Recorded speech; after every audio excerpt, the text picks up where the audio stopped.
कौन सा? हाँ जी, जय गुरु जी।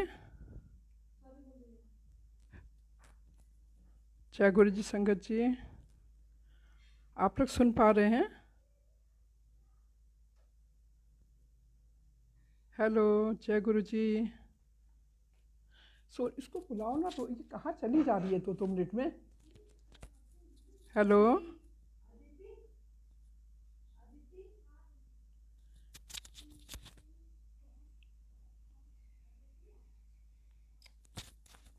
हाँ, हेलो। आप लोग सुन पा रहे हैं? ओके। तो जैसे ही मैंने गुरुजी को देखा, इनके बारे में मैं कुछ भी नहीं जानती थी, नॉट ABCD ऑफ गुरुजी। परंतु पहली बार देखते ही मुझे कुछ अटैचमेंट हुआ गुरुजी से। और उस दिन था 31 मई 2015। तो मेरे ब्रदर ने कहा कि आज तो गुरुजी का समाधि डे है। तो मैंने कहा कि अच्छा, तो आज तो मुझे फिर दर्शन करना है गुरुजी के। तो मेरे ब्रदर ने बोला कि दीदी, दिल्ली में किसी संगत के यहाँ सत्संग है और वहाँ जाना, बहुत 1 घंटे का सत्संग है, it is very far away. पर मैं देखता हूँ कि मैं ऑफिस से आज टाइम निकाल पाता हूँ कि नहीं निकाल पाता। तो मैंने रात को 8:30 बजे तक अपने ब्रदर का वेट किया और वो आया। तो मैंने उससे बोला कि तुम हमको गुरुजी के दरबार दर्शन के लिए आज क्यों नहीं ले गए? तो बोला कि आप क्या सीरियस थे? क्योंकि सबको एक ही वो बना हुआ है कि मैं शायद इन सब चीज़ों को नहीं मानती, इसलिए मैं सीरियस नहीं होंगी। तो मैं बोला obviously I was very much serious about. तो उसने बोला कि, तो मैंने बोला तुमने मेरा तो बहुत मूड ऑफ कर दिया है, तो मुझको तुम अब रहने दो। तो चूँकि I was in a teaching job from 38 years, तो मैंने कहा कि ऐसा है कि अब मेरी शुरू से एक आदत है, सोने से पहले मैं हमेशा अपना मोबाइल चेक करके सोती थी। तो उससे पहले मेरा ब्रदर बोला कि दीदी, इतने दुखी होने की ज़रूरत नहीं है, अगर गुरुजी चाहेंगे तो आपको सपने में भी दर्शन दे सकते हैं। मैं बोला अब तुम हमको बहकाओ नहीं, आप हमको कुछ नहीं तो बोलो। और मैंने कहा तुम बस हमारा मोबाइल दो, मोबाइल चेक करेंगे और सो जाएंगे। और संगत जी, यू कैन नॉट बिलीव, जैसे ही मैंने मोबाइल खोला, the first picture which I have seen on my mobile screen, that was Guruji lying in a glass chamber in yellow chola. और इससे पहले ना मैंने कभी गुरुजी का कोई स्वरूप देखा, ना मैंने कभी किसी गुरुजी के बारे में कुछ सुना, ना मोबाइल में कभी उनकी पिक्चर देखी, ना कहीं पर मैंने उनकी पिक्चर देखी, कभी नहीं। और जैसे ही वो देखा तो मैंने अपने ब्रदर से कहा कि अरे देखो तो ये क्या दिख रहा है मेरे को गुरु इसमें ग्लास चैम्बर में। तो इन्होंने, मेरे ब्रदर ने बोला देखिए गुरुजी हैं, ये तो गुरुजी का समाधि का मतलब पिक्चर है। और उसके बाद संगत जी, मैंने जब अपने मोबाइल को देखना शुरू किया तो गुरुजी के इतने सारे स्वरूप, बड़े मंदिर की फ़ोटो, गणेश जी वाली फ़ोटो, लंगर प्रसाद की फ़ोटो, गद्दी की फ़ोटो और गुरुजी की समाधि की फ़ोटो, मतलब जो चीज़ मैंने सपने में भी नहीं सोची थी वो सारी की सारी मेरे मोबाइल में इससे पहले ना कभी देखी ना कभी आई। उस दिन देख करके मतलब जैसे लगता है पूरे बदन में एक बिजली सी दौड़ गई। मैंने अपने ब्रदर से बोला कि ये सब देखो क्या है? तो मेरा ब्रदर भी देखने लग गया। उसने बोला कि दीदी ये सब क्लिक्स तो हमने भी कभी नहीं देखी पहले। और सब उसको, मेरे मोबाइल को घेर करके खड़े हो गए। फिर मैंने कहा अरे भाई हमको तो देखने दो ध्यान से, पहले हम फर्स्ट टाइम गुरुजी को देख रहे तो हमें तो देखने दो। तो जब तक मैं मोबाइल लेकर के देखती, एक भी उसके बाद में स्वरूप गुरुजी के जितने भी थे सिर्फ एक छोड़ करके बाकी सारे स्वरूप गायब, सारे मंदिर की फ़ोटो गायब, सब कुछ ख़त्म। Only one picture, one swaroop of my beloved Guruji was there. तो पहला करिश्मा तो गुरुजी ने ये दिखाया कि मेरे को बैठे बिठाए गुरुजी ने सारे दर्शन करवा दिए, शुक्राना गुरुजी। और that was the turning point of my life. That day, that minute, that second was the turning point of my life. वो एक सिहरन जो एक अंदर से टिंगलिंग जो शुरू हुई गुरुजी के लिए, उसकी तो कोई तुलना ही नहीं है। Next day I have to leave for Bangalore. अगले दिन मेरी फ़्लाइट थी बैंगलोर के लिए। तो मैंने अपने ब्रदर से कहा कि अब तो देखो हम दरबार जा भी नहीं पाएंगे क्योंकि मेरे को बैंगलोर जाना है, अगले दिन मेरी फ़्लाइट है। तो उसने बोला दीदी कोई बात नहीं, नेक्स्ट टाइम जब आप आओगे तब आप चलिएगा, पर आप मंत्र जाप करते रहिएगा और गुरुजी का आप यूट्यूब में देखिएगा। तो मैं भाई फ़्लाइट से पहुंच गई उस दिन बैंगलोर। बैंगलोर पहुंच के अब सारा दिमाग तो गुरुजी में लग गया। तो मैं एक क्लिक देखती हूँ, that is the Neeru royal aunty. वो गुरुजी की सेवादार हैं मंदिर में और दिल्ली में रहती हैं। She is very good friend of mine. तो उनको मैंने गुरुजी के स्वरूप के साथ में देखा। तो मैंने इमीडिएट नीरू आंटी को फ़ोन किया। मैं बोला नीरू, ये तुम जो गुरुजी के साथ में तुम्हारा क्लिक है, तो तुम इन गुरुजी को कैसे जानती हो या कब से जानती हो? तो नीरू आंटी ने बोला कि अरे दीदी, जब से हम गुरुजी से जुड़े हैं तब से तो हमने कभी पीछे मुड़ के देखा ही नहीं है, और मंडे को मेरी और हस्बैंड की सेवा भी रहती है। मैंने बोला अच्छा, जय गुरुजी। तो नीरू आंटी ने मुझे कहा कि कल तो मेरे यहाँ सत्संग है। तो मैंने बोला उफ, काश मैं दिल्ली में होती तो मैं ज़रूर गुरुजी का सत्संग अटेंड करती। मैंने बोला चलो जो गुरुजी की इच्छा, नेक्स्ट टाइम। और मैं रात को सो गई, और रात को सपने में मैं क्या देख रही हूँ कि मैं नीरू आंटी के घर में सत्संग में पहुँच गई हूँ, और नीरू आंटी ने पूरा डार्क ग्रीन कलर का डेकोरेशन किया है, ग्रीन ही चोला है, ग्रीन छोटी छोटी लाइटिंग्स लगी हुई हैं। और मैं उनके यहाँ सत्संग में पहुँचती हूँ और कहती हूँ नीरू आंटी, और मैं अपनी एल्डर सिस्टर है मेरी दिल्ली में, मैं उनके साथ में उस सत्संग में पहुँच जाती हूँ और नीरू आंटी से बोलती हूँ देखिए नीरू आंटी, मैं तो सत्संग में आ गई। तो नीरू आंटी ये सब सपना ही चल रहा है। तो नीरू आंटी मुझसे बोल रही है कि ऐसा है अमिता दीदी कि आप है ना लंगर प्रसाद चाय प्रसाद लेकर के जाइएगा। तो मैं उनसे क्या बोल रही हूँ कि हाँ वो तो सब ठीक है, मैं लेकर के जाऊँगी। तो मैं ना, मेरे को जाते समय वो एक गुरुजी की लंबी सी माला नहीं सब लोग पहनते हैं जिसमें गुरुजी का स्वरूप होता है, वो ज़रूर दे देना। जबकि that was the second day of the connectivity, और I have never seen that mala and swaroop and nothing. पर मैं उनसे डिमांड कर रही हूँ कि आप मुझे वो दे देना। तो बोला हाँ हाँ बिल्कुल दे देंगे।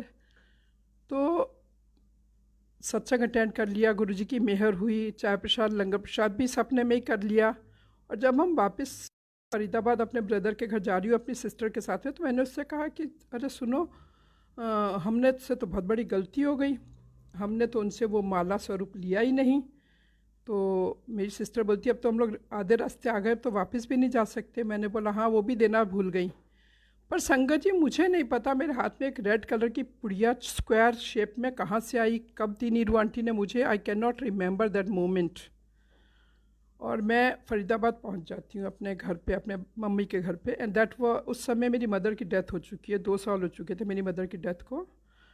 तो मैं पहुंचती हूँ और दरवाज़ा नॉक करती हूँ, तो मेरी मॉम ही दरवाज़ा खोलती हैं। तो मैं मम्मी से बोलती हूँ मम्मी आज आप जानती हो हम कहाँ गए थे? हम एक नीरू आंटी हैं उनके यहाँ सत्संग में गए थे, और वहाँ पर हमने गुरुजी का स्वरूप देखा, गुरुजी का सत्संग अटेंड किया, सब कुछ किया, परंतु हमने वहाँ एक हमको माला स्वरूप लेना था, वो लेना भूल गए। तो मम्मी ने बोली कि तुमने हमको रेड कलर की पुड़िया क्या दी है? मैं बोला पता नहीं मम्मी, देखिए उसमें क्या है। तो देख रहे हैं तो उसमें ग्रीन कलर की माला, उसमें गुरुजी का पेंडेंट स्वरूप पड़ा हुआ है, और वाइट मोती की माला, उसमें भी गुरुजी का पेंडेंट स्वरूप पड़ा है। तो अपनी मम्मी से बोला, मैंने बोला मम्मी इस हरी वाली माला को तो मैं गले में पहन लेती हूँ और ये हमेशा मेरे साथ गुरुजी रहेंगे। तो मैं उसको पहन रही हूँ तो वो मेरे सर पे अटक जा रही है, तो वो मैं अपनी मम्मी के गले में पहना देती हूँ तो उनके गले में इजीली चली जाती है। तो मैं उसको मम्मी को बोलती हूँ मम्मी आप है ना हमेशा गुरुजी की माला अपने साथ में रखना, गुरुजी हमेशा आपकी रक्षा करेंगे और गुरुजी हमेशा आपके साथ रहेंगे। जबकि at that time my mother was not there, she was no more. तो वाइट वाली माला मैं बोलती हूँ ये मेरे पास में रहेगी। दूसरे दिन सुबह मैं उठती हूँ, इतना बड़ा सपना सोच करके थोड़ी सी हैरानी भी होती है। मैं नीरू आंटी को फ़ोन करती हूँ, नीरू आंटी आप तो आज सत्संग करोगे ना? और मैं तो आपके यहाँ का सत्संग रात ही को अटेंड करके आ गई। मैंने देखा कि आपने पूरा ग्रीन डेकोरेशन किया है, ग्रीन लाइटिंग, ग्रीन चोला और सब कुछ ग्रीन ग्रीन ग्रीन, और मैंने तो आपके यहाँ रात ही को सत्संग अटेंड कर लिया। तो नीरू आंटी बोल रही हैं कि क्या क्या मेरे यहाँ तो जो थीम है अमिता आंटी वो भी ग्रीन है, आज सत्संग हो जाएगा तो मैं आपको क्लिक्स भेजूंगी। तो अगले दिन जब उन्होंने क्लिक्स भेजी तो जो मैंने सपने में देखी थी वही क्लिक्स उन्होंने मेरे को भेजी, जबकि मैं कुछ भी नहीं जानती थी सत्संग के बारे में। Excuse me.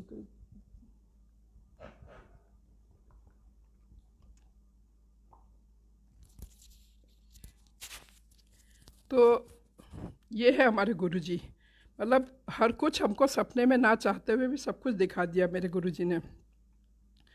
अब हम जैसे जैसे दिन बीतते गए गुरु से कनेक्टिविटी बढ़ती चली गई। अब मेरी डॉटर बेंगलोर में रहती है, उसकी मदर इन लॉ उसके फादर इन लॉ नहीं हैं, तो जब भी हम लोग मैं जाती हूँ तो उनकी मदर इन लॉ के साथ ही हम लोग एक ही रूम में एक ही मतलब डबल बेड शेयर करते हैं। तो मैंने उनसे कहा कि ऐसा है ना, मतलब मैं रोज़ रात को मंत्र जाप गुरुजी का करती हूँ और गुरुजी के सत्संग सुनती रहती हूँ, क्योंकि मैं गुरुजी के बारे में भी जानती नहीं, तो मैं खूब जानना चाहती हूँ। तो आपको कोई प्रॉब्लम तो नहीं होती है? वो नहीं, मुझे तो बहुत अच्छा लगता है। और गुरुजी की ऐसी मेहर हुई कि उनकी भी कनेक्टिविटी गुरुजी से हो गई, और मेरी डॉटर की भी, मेरे सन इन लॉ की और मेरे ग्रैंडसन की भी। और उन लोगों ने भी बेंगलोर में सत्संग में जाना शुरू। अब मैं बेंगलोर से आती हूँ और उसके बाद में सेकंड मेरी जो अभी तक मैं बड़े मंदिर के दर्शन नहीं हुए मेरे, मैं गई नहीं हूँ। बनारस आ गई, फिर मेरी विज़िट हुई 7 जुलाई को। मेरी एक दीदी है, उनके बेटे की शादी थी, उसमें मैं गई। और उस दिन भी मैंने उनको फ़ोन से कहा कि मैं ऐसा है ना, मैं बड़े मंदिर होकर के आऊँगी, क्योंकि मेरा बड़ा मन है कि मैं गुरुजी के दरबार जाऊँ। तो उन्होंने कहा कि ऐसा है भाई, तुम बनारस से आ रही हो, तुम सीधा बड़े मंदिर मत जाओ, तुम यहाँ पहले घर पे आओ, क्योंकि शाम का फंक्शन है, फिर जाना। मैं बोला ठीक है।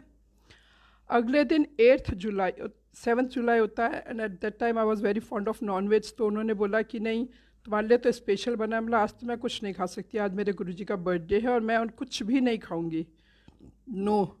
तो उसके बाद 8 जुलाई को सुबह से मेरे को लगा कि नहीं, आज तो मेरे को दरबार जाना ही है। तो चूँकि शादी का घर था, किसी के पास टाइम नहीं था कि मुझे ले जाता, तो मैंने मेरी दीदी से कहा कि ऐसा है कि मैं तो आज जाऊंगी दरबार, चाहे अकेले ही जाऊं। और मेरे ब्रदर को मैंने फ़ोन किया कि तुम ऑफिस से फरीदाबाद से आ जाना। तो मैं पहुंचती हूं मंदिर, बड़े मंदिर, और ब्रदर मेरा मिल जाता है। और मैं बोल, उस दिन लेडीज संगीत था मेरी दीदी के घर में, तो मैंने इनसे बोला था कि मैं 1 घंटे में आ जाऊंगी। पर गुरुजी की ऐसी मेहर हो गई कि रात को 10 वहीं पर बज गया गुरुजी के दरबार में। जब गुरुजी के दरबार से मैं निकलती हूँ तो मेरे ब्रदर से मैंने पूछा कि बाहर ये बड़ी सी क्यों क्या बनी हुई है? तो बोले यहाँ पर तो गुरुजी का स्वरूप मिलता है। मैं बोला अच्छा। तो बोले आप लोग हैं क्या? अरे मैं बोला जब 10 बज गए हैं, लेडी संगीत फंक्शन मैंने मिस कर दिया है, तो ऑब्वियसली ज़रूर लूँगी, मैं क्यों नहीं लूँगी। तो हम भी जा कर के, बहुत लंबी लाइन थी, मैं भी जाके खड़ी हो गई लाइन में। जब तक मेरा नंबर आता है तब तक मैं क्या देखती हूँ कि 4-5 संगत जी आगे हैं मुझसे, और उनको बड़ा स्वरूप भी मिल रहा है। तो मैंने अपने ब्रदर से बोला कि भाई तुम भी ये जो अंकल है ना, इनको बता दो कि मेरी दीदी तो बनारस की हैं और बनारस से आई हैं, इन बड़ा वाला स्वरूप ज़रूर से दे देना। तो मेरा ब्रदर बोला कि दीदी इस गलत फहमी में मत रहो, ये जो अंकल है ना, परवीन अंकल, बहुत ही गुस्से वाले हैं। अगर आपने एक ये बोल दिया ना तो यहीं से एक चीज़ ना देंगे और भगा देंगे। वो बोलेंगे कि पहली बार आए हो दरबार में और गुरुजी के बड़े भगत बन गए हो क्या, जो सब कुछ, ये कुछ नहीं मिलना आपको, भागो यहाँ से। मैंने बोला अरे ये सब भी है क्या बाबा, इंसल्ट भी हो सकती है ऐसे? तो मैं बोला ठीक है, नहीं मांगेंगे। और जब मेरी टर्न आई तो अंकल पूछे कि आंटी आपको क्या दे दें? मैंने कहा कि ऐसा है कि मैं तो पहली बार ही मंदिर में आई हूँ, और जो गुरुजी की मेहर होगी वो दे दीजिए, वही मेरे सर आँखों पर रहेगा, क्योंकि जो वो तो गुरुजी की ब्लेसिंग्स है ना, वो गुरुजी दे रहे हैं। तो बोले आंटी आप तो ऐसा करिए, अंदर आ जाइए। और मैं अंदर जाती हूँ तो वहाँ पर वो मुझे गुरुजी का बड़ा स्वरूप, गुरुजी के छोटे 2 स्वरूप, गुरुजी के चरण और मुट्ठी भर के पेंडेंट स्वरूप दे देते हैं। और जैसे वो, मेरी खुशी का कोई ठिकाना नहीं होता। मैं बता बोला अरे दीदी ये स्वरूप तो मैं कब से चाहता था। मैं बोला अरे वाह, तो गुरुजी ने मुझे माला माल कर दिया, कुछ नहीं चाहिए मेरे को। तो मतलब मुझसे खुशी से लग रहा था, मन कर रहा था कि खूब नाचूं मैं। वो लेडी संगीत का तो सब क्रेज़ ही ख़त्म हो गया था, सबसे बड़ा क्रेज़ तो गुरुजी का हो गया था। तो वहाँ भी पहुँची तो खैर कोई गुस्सा नहीं हुआ, किसी ने कुछ नहीं कहा मेरा एक्साइटमेंट देख करके। तो मैं वो स्वरूप ले करके और आ गई। तो ये तो गुरुजी की ब्लेसिंग्स का सिलसिला मेरा शुरू हो गया। फिर जब सेकंड बार मैं मंदिर गई तो परवीन अंकल ने अलग से बुला करके मुझे चांदी के गुरुजी के स्वरूप दिए, जो हमने कभी किसी के पास नहीं देखे। थर्ड बार मैं गई तो मैंने सोचा कि अरे परवीन अंकल से मैंने कहा, परवीन अंकल कभी आप, एक्चुअली मेरे एक वो है कि मेरे को मन नहीं करता कि मैं गुरुजी का कोई चीज़ किसी से मांग के लूँ। मेरे को एक ही चीज़ फील होती है कि जो गुरुजी की ब्लेसिंग होगी, जो गुरुजी देना चाहेंगे वो मुझे अपने आप ही देंगे। तो मैंने परवीन अंकल से कहा, परवीन अंकल कभी आपको मेरे लिए ऐसा मन हो, ऐसा लगे आपको कि मुझे एक लंबी माला गुरुजी के स्वरूप वाली देनी होगी तो आप ज़रूर से मुझे दीजिएगा। आपका पर आपका मन होगा तब, जब मेरी गुरुजी की इच्छा होगी तब, मतलब जिद नहीं है मेरी। तो परवीन अंकल बोलते हैं, अमिता आंटी आप तो अंदर आइए, आपके लिए तो पूरा पैकेट रखा है। That was near about 20 to 30 malas, gold malas with swaroop. I am wearing one of that, this one. तो ये इस तरह से गुरुजी का इतना प्यार, इतना अपनापन, इतना, जैसे मेरे पापा की कमी मुझे गुरुजी कभी महसूस नहीं होने देते। मतलब मैं सोचती हूँ, दिमाग में चीज़ आती है, गुरुजी से बोलना नहीं पड़ता, उससे पहले भी पूरी हो जाती है। जैसे एक बार की बात है, मैं हमारे यहाँ बनारस में क्या होता है, रिक्शास चलते हैं। तो एक बार मैं मार्केट गई, हाँ, तो मार्केट जब मैं जाती हूँ रिक्शा पे बैठ करके तो मेरा पैर स्लिप कर जाता है और मैं ऑन रोड गिर जाती हूँ, और ऐसी गिरती हूँ कि I was not able to get up. मतलब मैं उठे पाने की स्थिति में नहीं, और मेरे को लगा कि मेरी हिप बोन या बैक बोन तो गई आज, बिकॉज मैं उठ ही नहीं पा रही थी। तो मैं चिल्ला रही हूँ वहाँ पर कि अरे भैया मुझको कोई उठा लो, प्लीज़ उठा दो, मैं उठ ही नहीं पा रही हूँ। खैर 4-5 लोगों ने उठाया, पर उसमें भी गुरुजी की इतनी मेहर हुई कि मेरे एक अंगूठे में सिर्फ क्रैक आया। और जब मैं घर पे आकर के देखती हूँ, संगत जी आप बिलीव नहीं करेंगे, एक टेबल है, उसके पीछे गुरुजी का स्वरूप रखा हुआ था, उसके आगे थाली पूजा की पूरी रखी हुई थी, सब कुछ एज इट इज़, और गुरुजी का स्वरूप उछल के 3 फुट दूर उल्टा गिरा हुआ था। And that moment was so sad for me, because मुझे इतनी ज़्यादा तकलीफ़ हुई, इतनी ज़्यादा तकलीफ़ है कि गुरुजी आपने ऐसा क्यों किया, मेरा कष्ट अपने ऊपर ले लेंगे तो, क्योंकि मैं अब तो गुरुजी से इतना प्यार करती हूँ कि मुझको दिल ही नहीं करता कि मेरा कोई कष्ट गुरुजी अपने ऊपर लें। बस मेरे एक ही अरदास गुरुजी से करती हूँ कि गुरुजी जब भी आपको मेरे को कष्ट हो, आप मेरा कष्ट कभी अपने ऊपर मत लीजिए, बस आप मेरे सामने रहिए। मैं कष्ट तो कितना भी झेल जाऊँगी, पर आपका मेरे सामने रहना बहुत ज़रूरी है। अब ये सिलसिला शुरू हो गया कि हर महीने मुझे गुरुजी के दरबार दर्शन करने जाना ही जाना था, और जिस महीने नहीं जा पाती थी उस महीने रो रो के मेरा बुरा हाल हो जाता था। तो एक बार ऐसे हुआ, 2 महीने की गैप हो गई, गुरुजी ने मुझे नहीं बुलाया। तो 2 महीने बाद मैं पहुंचती हूँ, छतरपुर पहुंचती हूँ, और मतलब गुरुजी की और मेरी एक ही कॉन्वर्सेशन रहती है। गुरुजी से बोलते, गुरुजी जब मैं आती हूँ, मैं बनारस से सिर्फ आपसे मिलने आती हूँ, तो आप मुझे मंदिर से ना उठाया ना करो जल्दी, इनको संगत लोग को सबको बोल दिया करो कि मुझे ना उठाया करो, मुझे आपके साथ टाइम बिताना है। और गुरुजी की इतनी मेहर है कि मैं जब भी जाती हूँ 3-4 घंटे तो मंदिर में गुरुजी के साथ मेरे बिताने ही बिताने हैं, ये मान के ही चलिए। मतलब गुरुजी कभी वो संगत भी लगता भूल जाती है कि या देख ही नहीं पाती है। ब्लेसिंग से शुक्राना गुरुजी का उसके लिए भी। तो ये सिलसिला चलता रहा है। फिर उसके बाद क्या होता है कि जब मेरे घर में मेरे को मन किया कि गुरुजी, जैसे 1-2 महीने में अगर मैं नहीं जाती तो इतना रोती थी, तो मेरा दिल करता था कि मैं गुरुजी की गद्दी अपने घर पे लगाऊं क्या। That was the question mark. I was not knowing कि I am doing right thing और wrong thing, I was not able to understand. तो मैंने कहा कि क्या ये ठीक होगा कि मैं गुरुजी की गद्दी अपने घर में रखूँ। तो सब लोग बोले नहीं, ऐसा नहीं करना, तुम इतनी सेवा नहीं कर पाओगी, और गुरुजी की गद्दी रखो तो बहुत ध्यान देना पड़ता है साफ़ सफाई का। मैंने कहा गुरुजी मुझे तो कुछ समझ में नहीं आ रहा, मैं आपको अपने घर में चाहती हूँ, आपकी गद्दी चाहती हूँ, और डिसाइड आपने करना है कि आपको, मुझे कुछ भी नहीं समझ में आ रहा। आप चाहोगे तो गद्दी आएगी, आप चाहोगे तो नहीं आएगी। और फिर मन में हुआ कि नहीं, गुरुजी की गद्दी लगा ही लेते हैं। और 1.5 साल संगत जी मेरे को लग गया।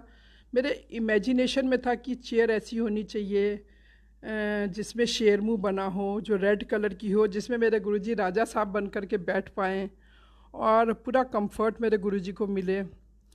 और साल 1.5 साल तक वो चेयर नहीं आती है गुरुजी, और एक संगत की मदद से वो चेयर भी आती है। तो छतरपुर से चेयर आती है, और वो भी किस दिन? शिवरात्रि के दिन बनारस पहुंचती है। जय गुरुजी। और गुरुजी का बड़ा वाला स्वरूप इसमें दिखा सकते हैं, ऐसे ऐसे। तो गुरुजी की चेयर जो छतरपुर से ब्लेस्ड चेयर आई है, वो मैं आप लोग को दर्शन कराना चाहती हूँ। ये है गुरुजी का स्वरूप, जो कि शिवरात्रि के दिन आता है विथ चेयर। और ये है गुरुजी की चेयर जो छतरपुर से आई है। और ये मेरे गुरुजी हैं जो डुगरी से आए हैं। जय गुरुजी, शुक्राना गुरुजी।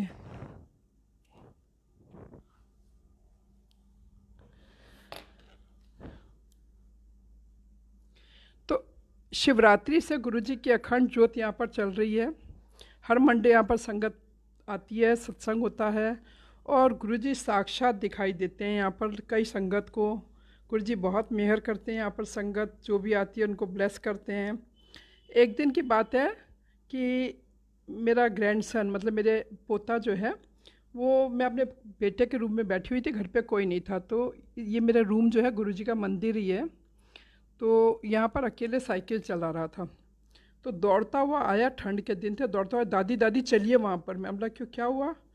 बोले वो जो आपके गुरुजी हैं ना, वो स्वेटर पहन के, मफलर पहन करके ना कमरे में टहल रहे हैं, और पैरों में गुलाब की तीलियाँ चिपकी हुई हैं। मैं बोला तीलियाँ क्या होती हैं? तो बोला चलिए चलिए। तो चूँकि उस दिन सत्संग हुआ था, तो गुलाब की पंखुड़ियाँ पड़ी हुई थी।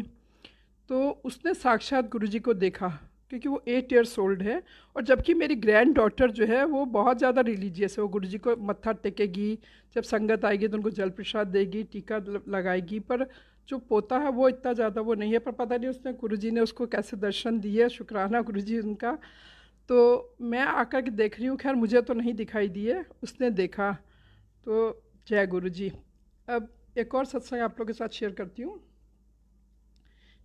एक बार क्या होता है कि मैं वहाँ से, हाँ, तो शिवरात्रि में, इस शिवरात्रि को गुरुजी की गद्दी को 1 साल पूरा हो गया है, और यहाँ पर अखंड ज्योत जलती रहती है। तो एक और मैं सत्संग शेयर कर रही हूँ आपके साथ में। वो ये कि मैं एक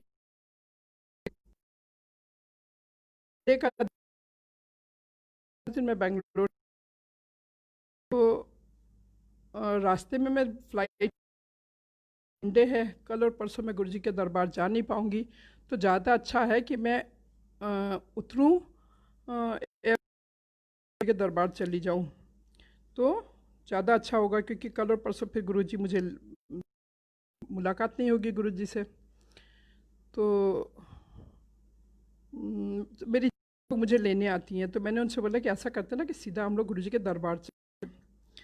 तो तुम्हारा हो गया दिमाग खराब, हमारे पैर में हो रहा है स्वेलिंग, और तुम सीधा दरबार जाओगे, सुबह की निकली हो सीधा।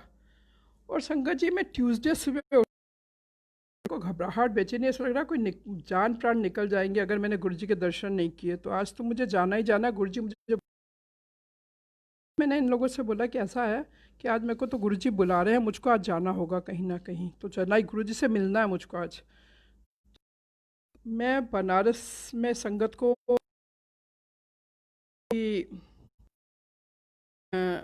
भाई कोई संगत ऐसी हो जो गुड़गांव की संगत को जानती हो, तो प्लीज़ उनका नंबर दो मुझे। आज सत्संग हर हाल में अटेंड करना है, क्योंकि मेरे को बहुत ज़्यादा नीड है सत्संग की।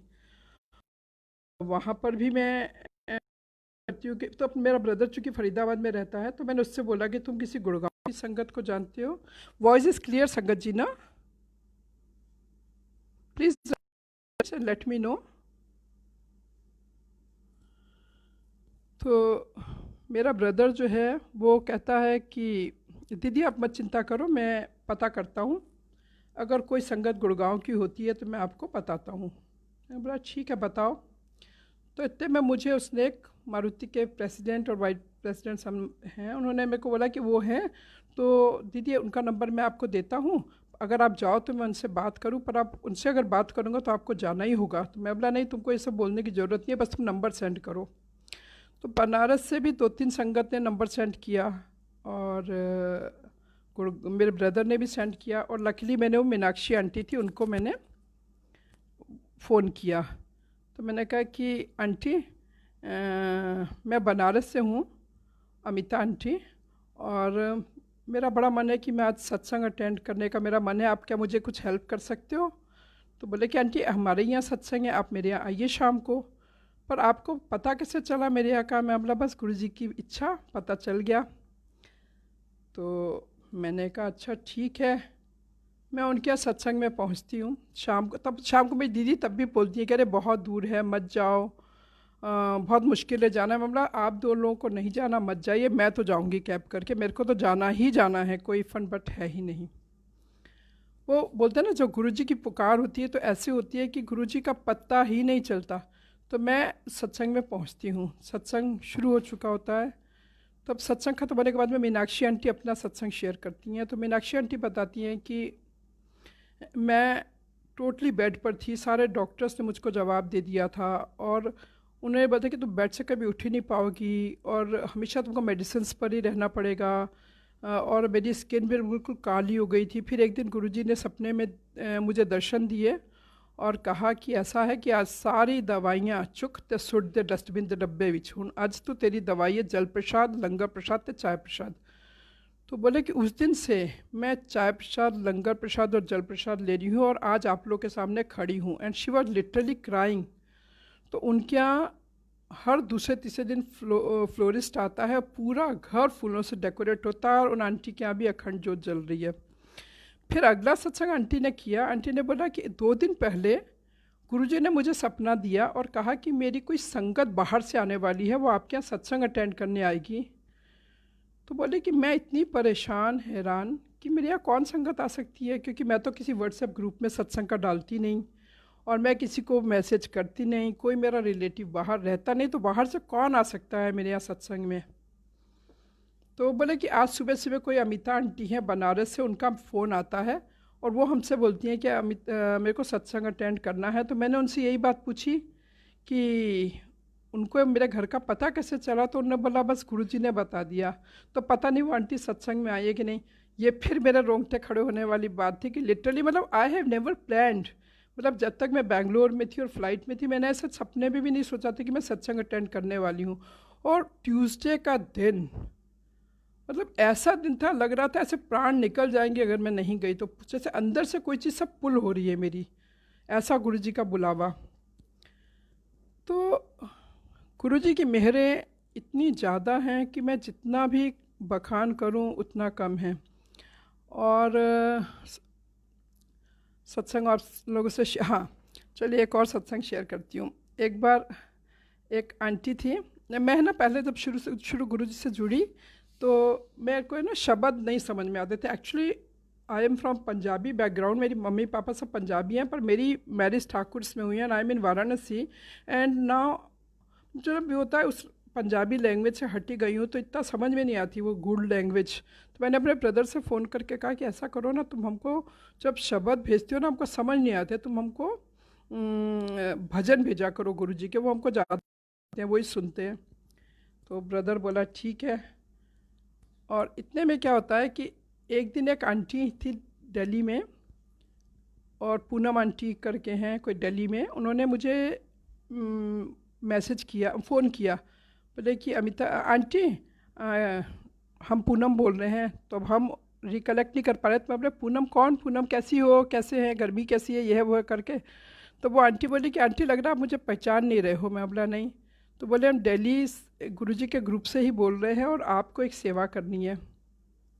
मैंने बोला कि मुझे, बोले कि हाँ सेवा करनी है। मैंने बोला अच्छा क्या सेवा करनी है। तो बोले आपको ना ग्रुप में रोज़ 2 शब्द डालने हैं। तो ये सुन के मैं शॉक्ड, क्योंकि शब्द तो मुझे समझ ही नहीं आते, तो मुझे ये भी नहीं समझ में आता था कि शब्द होते कौन से हैं। तो फिर मैंने कहा कि ठीक है डालूँगी मैं। तब मैंने इमीडिएट अपने ब्रदर को कॉल किया कि सुनो हमको तो दिल्ली से किसी का फ़ोन आया और हमको बोला गया है कि हमको शब्द डालना है, हमको तो शब्द ही नहीं आते। मतलब that was a signal from Guruji कि तुम अब ये भजन के साथ साथ अब शब्द सुनना शुरू करो। तो गुरुजी अपनी इच्छा कैसी पूरी करवाते हैं, कैसे करते हैं, ये तो गुरुजी जाने, पर वो जो चाहते हैं वो तो पूरा करके ही रहते हैं। तो गुरुजी का ऐसा शुक्राना हुआ कि तब से शब्द, क्योंकि ग्रुप में आप तभी डालोगे ना जब आप खुद सुन पाओगे, तो मैं गुरुजी के शब्द सुनना शुरू कर दिया। और वो समय था कि गुरुजी के शब्दों से मेरा मतलब मेरे यहाँ नॉन स्टॉप आँख खुलती है तो सीधा गुरुजी के मंदिर में आके बैठती हूँ और शब्द शुरू हो जाते हैं, और रात को सोते समय मंत्र जाप करती हूँ, तभी मेरे शब्द बंद होते हैं घर में। तो गुरुजी से जब आप शुरू में, मेरे को तो एक ही चीज़ लगती है कि जब भी कोई भी संगत, देखो हर संगत बहुत ब्लेस्ड है ना। जब अपन लोग गुरुजी से शुरू में जुड़ते हैं तो हम लोगों को ये बात तो 101% करेक्ट है कि गुरुजी अच्छे से निचोड़ते हैं, अच्छे से झाड़ते हैं। कई बार आपका विश्वास डगमगाता है, कई बार आप सोचते हैं कि भैया हम जो कर रहे हैं वो ठीक तो है ना, जो हम ठीक तो जुड़ रहे हैं, मतलब उस टाइप की फीलिंग्स भी आती हैं कई बार। और जब आप उस वो टाइम ऐसा होता है कि कई संगत गुरुजी के दरबार जाना छोड़ देती हैं, क्योंकि वो जो गुरुजी हिलाते हैं अच्छे से पकड़ के ना, वो तो अच्छा खासा हिलाते थे, अच्छे से निचोड़ते हैं नींबू की तरह से। और जब वो स्टेज पार हो जाती है तब तो मेहरें और मौजें दो ही चीज़ें। और जब से गुरुजी से मैं जुड़ी हूँ, गुरुजी ने तो इतनी मौजें कराई हैं। मैं कहीं पर भी जाऊँ, मेरा पहला एम यही होता है कि वहाँ पर गुरुजी की संगत है कि नहीं, और यदि है तो मेरे को सारा टाइम सत्संग में जाना बहुत ज़रूरी है। अच्छा, ये तो मुझे अभी पता चला कि गुरुजी में 33,000 देवी देवताएं समाहित हैं, परंतु जब से मैं गुरुजी से जुड़ी तो मेरे को मेरी फ्रेंड्स वगैरह भी सब कहती थी कि तुम क्या है सब भगवान को छोड़ दियो। मैं बोला मेरे तो सारे भगवान गुरुजी हैं, तो मेरे को सारे भगवान उन्हीं में दिखते हैं, तो मैं यहाँ टकरे मारने कहाँ जाऊँ। तो मेरे को जो भी करना है मैं अपने गुरुजी के साथ रहती हूँ। और कई बार गुरुजी ने मुझे सपने में भी दर्शन दिए। तो जर्नी मेरी बहुत ही अच्छी कर दी गुरुजी ने सोचने की। अब जैसे सपोज करो एक बार मेरे पैर का अंगूठा मेरा फ्रैक्चर कर गया, तो मैं कहीं गई तो मैंने देखा सामने उस बंदे की टांग ही नहीं है। तो मैंने बोला शुक्राना गुरुजी कि एक पैर की उंगली तो क्रैक हुई है, कम से कम टांग तो सलामत है। तो सोच गुरुजी ऐसे बदल देते हैं। अच्छा, एक स्टेज ऐसी आ जाती है तब तो गुरुजी के शब्द, गुरुजी के सत्संग और गुरुजी की संगत, इसके अलावा ना तो दूसरी लोग अच्छे लगते हैं, ना दूसरी बातें अच्छी लगती है, ना शॉपिंग अच्छी लगती है, ना मार्केट अच्छा लगता है। मेरी भाभी तो पहले यही कहती कि दीदी पहले आते थे आप तो का एकमात्र एम होता था कि आपको शॉपिंग पे जाना है, अब आप आते हो तो मैं जितने दिन दिल्ली रहती हूँ तो मेरी एक ही कंडीशन होती है पहले से कि मैं जितने दिन रहूँगी उतने दिन मुझे गुरुजी के दरबार जाना है। और गुरुजी से मेरी शर्त होती है कि गुरुजी मैं जब आऊँगी तो आप मुझे जल्दी भगाओगे नहीं, 3-4 घंटे मुझे अपने पास रखिएगा, क्योंकि इतनी दूर से मैं आपके लिए आती हूँ। और गुरुजी की बड़ी मेहर होती है, होता है ये।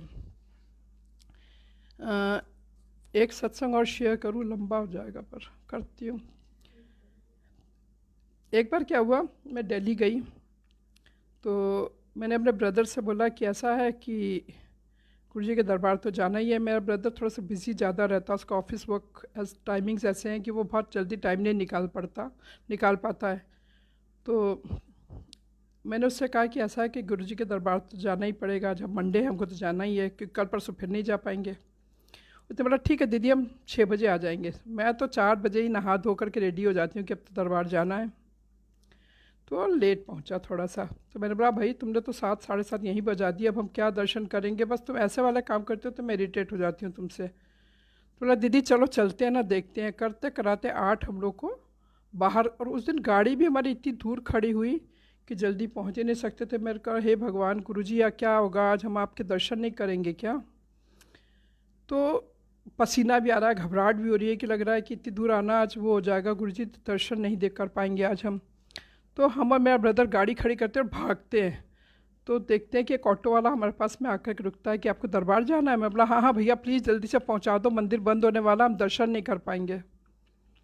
तो पहुंचते हैं, 8 बजता है। उस दिन परवीन अंकल से भी मुझे मिलना था। तो मैं अंदर पहुंचती हूँ खैर, और एक सेवा, गुरुजी की सेवा करती हैं आंटी, वो भी मेरी बहुत अच्छी फ्रेंड है।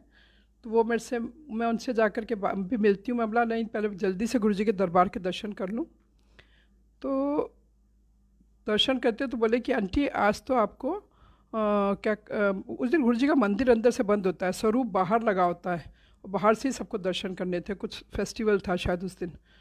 तो उन्होंने जो अंदर जहाँ पर लंगर प्रसाद होता है ना, जहाँ गुरुजी का बैक साइड है, वहाँ पर एक स्पेस है जहाँ पर संगत लंगर करती है जब मंदिर से निकलते हैं हम लोग। तो ठीक वहाँ पर मुझे बिठा दिया। उन्होंने बोला कि आंटी ऐसा है कि गुरुजी की आज्ञा है कि आप यहीं पर बैठो। मैं और मेरा ब्रदर दोनों बैठ गए वहीं पर। तो बोला जब तक जी की आज्ञा नहीं होगी तब तक आपको नहीं जाना, आप ऐसा करिए ज़्यादा से ज़्यादा जाके चाय प्रसाद और समोसा प्रसाद ले लीजिए। मैं बोला ठीक है। तो हम जाते हैं तो उस दिन चाय प्रसाद और हलवा प्रसाद या कुछ ऐसा मिलता है, समोसा प्रसाद नहीं मिलता। मैंने कहा कि क्या गुरुजी, आज हम समोसा, मंडे का दिन है और समोसा प्रसाद नहीं मिलना है क्या आज हम लोग को? कोई बात नहीं गुरुजी। तो हम बैठ जाते हैं जहाँ पर गुरुजी का वो शिवलिंग क्लियरली दिखता है, तो हम बैठ के मंत्र जाप करते हैं। तो इतने में वो आंटी एक पुरानी संगत को ले आती हैं कि लीजिए आप गुरुजी के पास इनके सत्संग सुनिए गुरुजी के साथ के। तो मैं बोला अच्छा ठीक है, ये लाइव गुरुजी के साथ में रहे हैं तो इन सत्संग भैया, तो ब्लेस्ड संगत है, बहुत ज़्यादा ब्लेस्ड है। तो हम उनके सत्संग सुनते हैं। तो थोड़ी देर में वो आते हैं अंदर, तो मुझे अलग से बुलाते, बोले आंटी यहाँ आइए। मैंने बोला हाँ। तो अंदर भोग की थाली का जल प्रसाद, कि ये गुरुजी का जल प्रसाद है, ये आप अपने पास रख लीजिए। तो जैसे रोंगटे खड़े हो जाते हैं, मतलब इतना अच्छा, इतना अच्छा लगता है कि गुरुजी कितना प्यार करते हैं भाई, कितना प्यार करते हैं, जैसे अपने फादर अपने बच्चों को नहीं प्यार करते हैं, एग्जैक्टली सेम। फिर हमने उस ब्रदर से बोला आज तो समोसा प्रसाद नहीं मिलना। तो इतने में पता चला कि वो आंटी ने बोला अब मैंने बोला अब हम चलें क्योंकि परवीन अंकल से मिलना। बोले ना ना गुरुजी की अभी परमिशन नहीं मिले, गुरुजी ने भी रुकने को कहा है आपको। बोला ठीक है भाई बैठ जाते हैं। बैठ गए। फिर एक अंकल आए तो हम लोग को 2 समोसा प्रसाद दिए। मैं बोला जय गुरु जी, आपने तो सुन लिए, समोसा प्रसाद दे दिया। फिर इतने में क्या होता है कि मंदिर संगत सब दर्शन करके चली जाती है और हम वहीं पर बैठ, और इतने को बोलते हैं कि वो आंटी हमको बुलाती हैं, बोलती हैं कि अच्छा अभी आप बैठे रहिए यहाँ पर थोड़ी देर और, तब तक देख रहे वो गुरुजी का स्वरूप जो बाहर लगा था वो आता है, मतलब वो संगत उठा करके ला रही है। कर गुरुजी के चरण छूते हैं। फिर वो आंटी भी हमको अंदर बुलाती हैं जहाँ गुरुजी का स्वरूप रखे जाते हैं कि आंटी आप दर्शन कर लो। तो गुरुजी की इतनी मेहर हुई कि हमने अंदर दर्शन किया। फिर हम लोग बाहर निकले तो मैंने बोला अब हम लोग चलें? बोले नहीं नहीं अभी क्या किए। हम लोग फिर एक अंकल मिले, 2 और समोसा प्रसाद दे देते हैं। मैंने बोला अरे कोई बात नहीं, गुरुजी की ब्लेसिंग्स को मना नहीं करते। मैंने कहा फिर तो 2 समोसा। फिर उसके बाद में हम देखते हैं कि एक संगत हमसे बोलती है कि आप लंगर प्रसाद भी करके जाना। मैं बोला आज तो मंडे। बोला कोई बात नहीं, लंगर प्रसाद करके ही जाना। वहाँ सेवादार लोग के लिए जो लंगर प्रसाद बनता है, तो एक अंकल हम लोग के लिए लंगर प्रसाद ले आते हैं। तो हम और मेरा ब्रदर लंगर प्रसाद करते हैं बैठ करके। इतने में हम वो पुनः आंटी जो थी उनकी से हमने बोला अब तुमने लंगर प्रसाद? बोले नहीं। तो फिर वो लंगर प्रसाद करो। मैं बोला नहीं वो तो हो गया। तो बोले नहीं नहीं अभी एक बार और करो, गुरुजी की मतलब हुक्म हुआ है। तो मैं बोला पेट तो भर गया। बोले कोई बात नहीं। और फिर हम लोग लंगर प्रसाद, बोला गुरुजी आज क्या करवा रहे हैं आप, इतने सारे समोसे, फिर इतना सारा लंगर प्रसाद। फिर हंसी भी आ रही थी, खा भी जा रहे थे। मतलब ये ब्लेसिंग्स हो सकता है आपकी फैमिली की हो, आपके घर वालों की हो। खाए जा रहे थे, खाए जा रहे थे, हंसे भी जाते हैं। बोला अच्छा गाड़ी हमारी बड़ी दूर खड़ी हुई थी। मैंने मेरे ब्रदर से धीरे से बोला, मतलब सुनो इतना खा लिए, जैसे जैसे डक चलती है ना वैसा वाला चल करके हम लोग को, और गाड़ी तक चलेंगे कैसे, चलेंगे कैसे वहाँ तक। तो इतने में पता चला एक सेवादार अंकल आते कि वो दूर किसकी खड़ी गाड़ी खड़ी है। तो मेरे ब्रदर ने बोला मेरी। तो बोला लाला ये चाबी दीजिए आपकी गेट के। तो गुरुजी देखिए, गुरुजी यहाँ भी मदद किया कि पैदल क्यों चल के जाओगे लोग, भैया गाड़ी तुम इतना खाए हो तो गाड़ी भी यहीं ला दे रहे हैं। जय गुरु जी। फिर उसके बाद अंकल जी आते हैं। बोले आंटी कितने है? मैं क्या बस लंगर प्रसाद हो गया। अंकल जी जय गुरु जी अब चलें। बोले हमें कि में चलें, उन्हें मट्ठा प्रसाद के कौन पिएगा। मैं क्या मर गए अब मट्ठा प्रसाद किस पेट में डालें। खैर वो पेट में मतलब उस दिन तो अति हो गई। फिर उसके बाद में हम जाते हैं शू स्टैंड, तो वो आंटी बोली कि शू स्टैंड से आप शूज़ लेकर के ना वापस आना है। मैं बोला ठीक है। तो मैंने सोचा था लास्ट में जाओ तो गुरुजी के काश ऐसा होता कि काश हमको भी, हम देख रहे हैं कि फूल तो वहाँ पर बुकेज नहीं रखे। जो गणेश जी है ना वहाँ पर एक खूब बड़ा रखा हुआ है। तो मैं कह गुरुजी क्या कहते हैं, आज तो फूल है नहीं, तो आप एक फूल अगर इस बुके में से मुझे दे दोगे ना तो मेरे को तो लगेगा मैं बहुत ब्लेस्ड हो गई। तो इतने में क्या हुआ पता नहीं, एक अंकल को क्या हुआ क्या नहीं, वो अंकल ने पूरा फूल का वो उठाया और एक आंटी आई, बोली ये आंटी ये आपके लिए गुरुजी की ब्लेसिंग्स है। मतलब वो इतना बड़ा सा था कि मैं उसको उठा ही नहीं पा रही थी, इतना बड़ा लिलीज के फूलों का वो बुकेज। और खुशी, और मतलब इतनी खुशी, इतना एक्साइटमेंट गुरुजी का।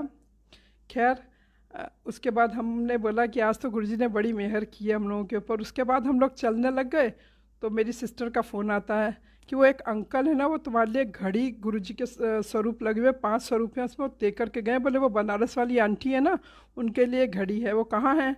तो वो बोले कि वो तो फरीदाबाद में। तो बोले कि अच्छा, तो आप आंटी उनको दे पाएंगे तो ठीक है, नहीं तो हम फरीदाबाद जा कर के दे आए, क्योंकि उनको यहाँ तक पहुँचानी है। जैसे हम गाड़ी से चले तो मेरी सिस्टर का फ़ोन आता है कि अरे तुम्हारे लिए उन अंकल ने घड़ी दी है, और वो घड़ी तो वो पहुंचाने को भी तैयार है। मैंने बोला जय गुरु जी, आज तो गुरु जी माला माल कर रहे हैं, सब तरफ से इतनी मेहरें कर रहे हैं। तो ऐसे जब से मैं गुरु से जर्नी गुरु जी ने मेरी की है, एक हमारे बहुत ही close, just like my brother, he is a Narendra uncle, one of the best soul, pious soul. He's a blessed Guruji soul. Whole family is so blessed. तो Narendra uncle is just like my brother. वो जब गुरुजी life थे तभी Narendra uncle को गुरुजी ने कहा था कि आपको 3 मंथ्स के लिए बनारस जाना है। तो अंकल को ये नहीं पता था कि वो बनारस उनको क्यों भेज रहे हैं।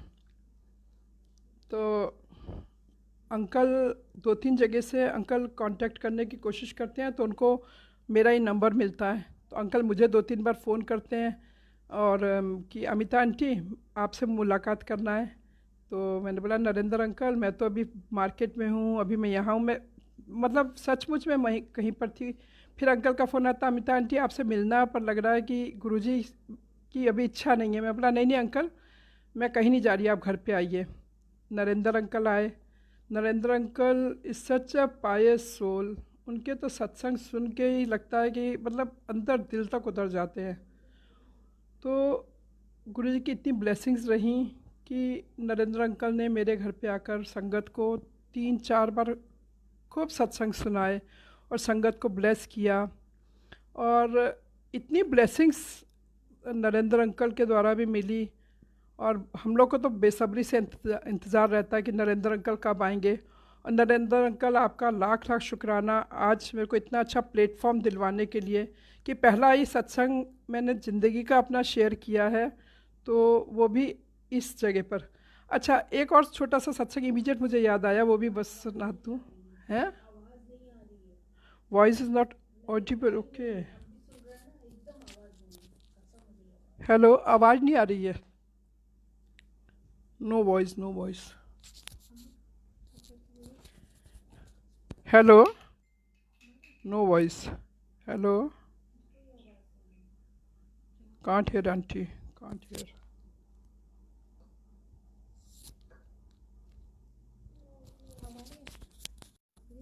हेलो,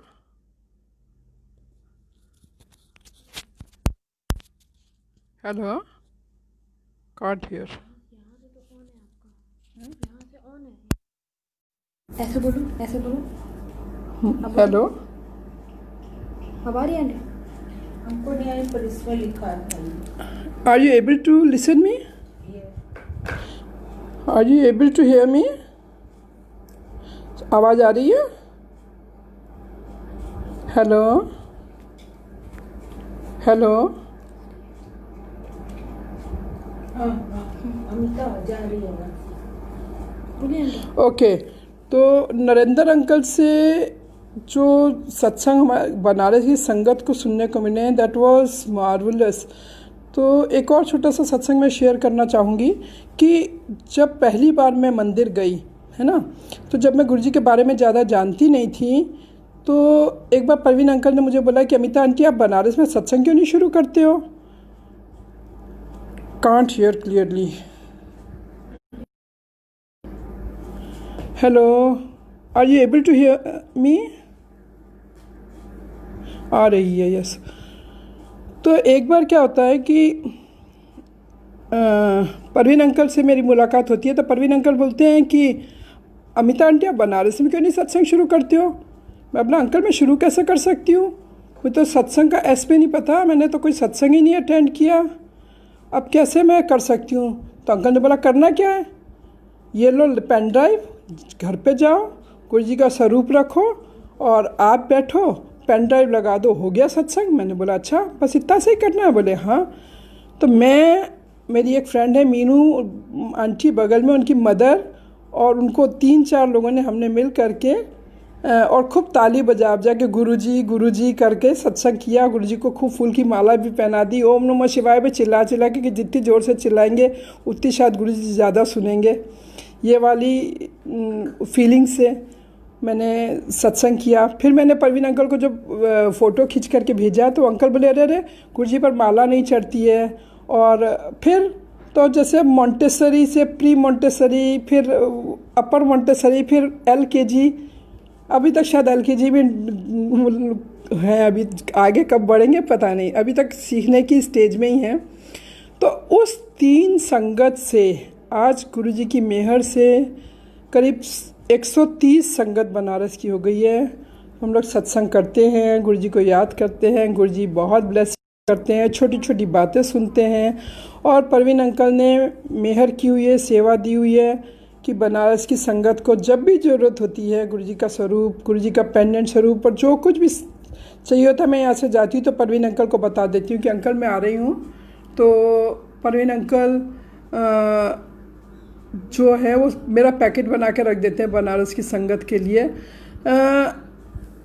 एक बार तो इस तरह से मेरे गुरुजी की ब्लेसिंग्स के साथ में ज़िंदगी चल रही है। बहुत ही अच्छी ज़िंदगी, बहुत ही अच्छे लोग, बहुत ही अच्छी संगत, इतने प्यार करने वाले लोग, इतने स्वीट सोनिया आंटी। जब मैंने सोनिया आंटी को पहली बार देखा था फेसबुक पे, तो मुझे लगा था बड़ी स्ट्रिक्ट टाइप की आंटी लग रही हैं, इनसे तो पता नहीं कैसे बात करूँगी मैं या कैसे करूँगी। पर एक दिन मैं सो रही थी अचानक से, ब्लेसिंग्स में रोज़ मैं सत्संग सुनती हूँ, तो दोपहर में सो रही थी, सोते सोते मेरे को अचानक से नींद में ही लगा कि नहीं मुझे भी सत्संग करना है, सब लोग कर रहे हैं, मुझे भी तो गुरुजी के बारे में सत्संग करना है। और उसी दोपहर को मैं सोना वोना छोड़ के आके ड्राइंग रूम में बैठ गई और इमीडिएट मैंने नरेंद्र अंकल को मैसेज किया, नरेंद्र अंकल हमको भी सत्संग शेयर करना है। नहीं अंकल, नरेंद्र अंकल आप फ्री होंगे तो मैसेज करिएगा। तो नरेंद्र अंकल ने फ़ोन किया, बोले क्या हुआ आंटी? मैंने कहा अंकल हमको भी सत्संग शेयर करना है, हमको भी गुरुजी के बारे में कुछ बताना है। तो नरेंद्र अंकल ने बोला अच्छा आंटी बिल्कुल बोलिएगा आप भी। और अंकल की मेहर हुई, सोनिया आंटी की मेहर हुई कि अमिता आंटी आज आप लोग के सामने हैं अपना सत्संग शेयर करते हुए। सत्संग तो बहुत से हैं, पर जब सोनिया आंटी की और गुरुजी की मेहर होगी फिर आप लोगों के साथ सत्संग शेयर करूंगी। और तब तक आप लोग अपना विश्वास गुरुजी पर बनाए रखिए। As a friend, as a father, he is just like my father and he fulfil each and every desire. मतलब मेरा सोचना होता है और गुरुजी का पूरा करना होता है, मेरा सोचना होता है और गुरुजी का पूरा करना होता है। जब पहली बार मैंने गुरुजी को सपने में देखा था तो उस दिन देखे कि हम लोग बहुत सारी भीड़ है वहाँ पर, बहुत लोग हैं वहाँ पर, और सब लोग देखो कोई आ रहा है, कोई आ रहा है, कोई आ रहा है। मैं बोला कौन आ रहा है? तो मैं क्या देख रही हूँ कि गुरुजी सफ़ेद चोले में आ रहे हैं और जिस तरफ मैं खड़ी हूँ उस तरफ हाथ से ऐसे करके आ रहे हैं और आकर के खड़े हो गए। मैं ऊपर से सर से देख करके मैं बोला ये तो मेरे को मुझे गुरुजी लगते हैं। तो मैंने कहा कि गुरुजी आप मेरे तरफ मुंह पे ऐसा हाथ रख करके क्यों आ रहे थे? आप क्या सोचे थे कि मैं आपको पहचानूंगी नहीं क्या इतनी भीड़ में? गुरुजी अब तो आप मेरे को लाखों करोड़ों में भी एक दूर से भी दिख जाओगे, एक झलक भी दिख जाएगी ना, तो आपको उनमें से भी मैं ढूंढ लूँगी। आपने ऐसी कनेक्टिविटी कर दी है और उस कनेक्टिविटी के लिए लाख लाख शुक्राना गुरु जी का, लाख लाख शुक्राना संगत जी। मतलब आपको ज़िंदगी में इससे प्यारा दोस्त, इससे प्यारा रिश्ता, इससे प्यारा ईश्वर मिल ही नहीं सकता जैसे हमारे गुरुजी हैं। इनकी महिमा जितनी गाएं उतनी कम है। मतलब मेरे को तो अगर हर मिनट में अगर सो रहे हैं तो मंत्र जाप करते हुए, रात को नींद खुलो तो शब्द चल रहे हैं, आँख खुले तो सीधा गुरुजी। मतलब गुरुजी के अलावा तो मेरे को लगता है कि अगर मेरे सामने ये चॉइस कर दी जाए कि एक गुरुजी और एक तो पूरी दुनिया, तो तुम किसको चूज़ करो? तो मैं गुरुजी को फर्स्ट प्रायोरिटी है। गुरुजी के यहाँ है तो गुरुजी के साथ, वहाँ है तो गुरुजी के साथ। कोरोना आया, कोरोना गया, इतना सा भी डर नहीं लगता किसी भी चीज़ से। मुझे पता है कि गुरुजी साथ में हैं, गुरुजी दिल में हैं। थोड़ा सा भी कुछ परेशानी लाइफ है तो कुछ परेशानियां तो चलेंगी ही, और जब भी तो अंदर से खट से गुरुजी बोलते हैं मैं हाँ ना, मैं हूँ ना, तो लगता है हाँ गुरुजी तो हैं ही, हम क्यों परेशान हैं। ऐसे ही गुरुजी सबके ऊपर ब्लेसिंग्स दें। जैसे मुझे जोड़ा गुरुजी ने, जैसे कनेक्टिविटी दी है, बिना किसी प्रॉब्लम के, बिना किसी उसके, और मेरे जैसे नास्तिक को अगर गुरुजी इतना प्यार दे सकते हैं। हमारी तो घर में नाती और पोते भी कहते हैं कि गुरुजी आपको बहुत प्यार करते हैं। हम बोलते नहीं सबको प्यार करते हैं, बोले नहीं आपको ज़्यादा करते हैं। तो गुरुजी की बड़ी मेहर है, सबके ऊपर मेहर है, सबकी कनेक्टिविटी अलग है। और ये 101% सही है कि जब भी गुरुजी से आपको कनेक्ट होना है, 1-to-1 connectivity, no mediator, nobody is required between Guruji and you. कोई कुछ भी नहीं कर सकता। हाँ, जैसे जो संगत है नई जुड़ रही है, हम लोग एक गाइडलाइन ज़रूर दे सकते हैं कि भैया गुरुजी कुछ प्रॉब्लम है तो गुरुजी का जल प्रसाद ले लो, आपको ये प्रॉब्लम गुरुजी का स्वरूप ऐसे करके ले लो, ये कर लो। मतलब गुरुजी के ही बच्चों को हम लोग गुरुजी का बारे में बता सकते हैं कि वो लोग गुरुजी से कनेक्ट हो पाएँ। बस इतनी हम लोग की कोशिश रहती है कि इसी तरह से संगत को जोड़ते रहें, क्योंकि हर संगत परेशान है और जो संगत गुरु से जुड़ गई उसकी तो मौजें ही मौजें। इतनी मेहर गुरुजी बरसाते हैं, एक बार बस वो फेस निकल जाए उसके बाद तो फिर ऐसी मौज गुरुजी करवाते हैं कि कहीं हो ही नहीं सकती इससे ज़्यादा मौजें। तो शुक्राना गुरुजी, शुक्राना संगत जी। आप लोगों से अब इजाज़त चाहूँगी। लाख लाख शुक्राना। जय गुरुजी।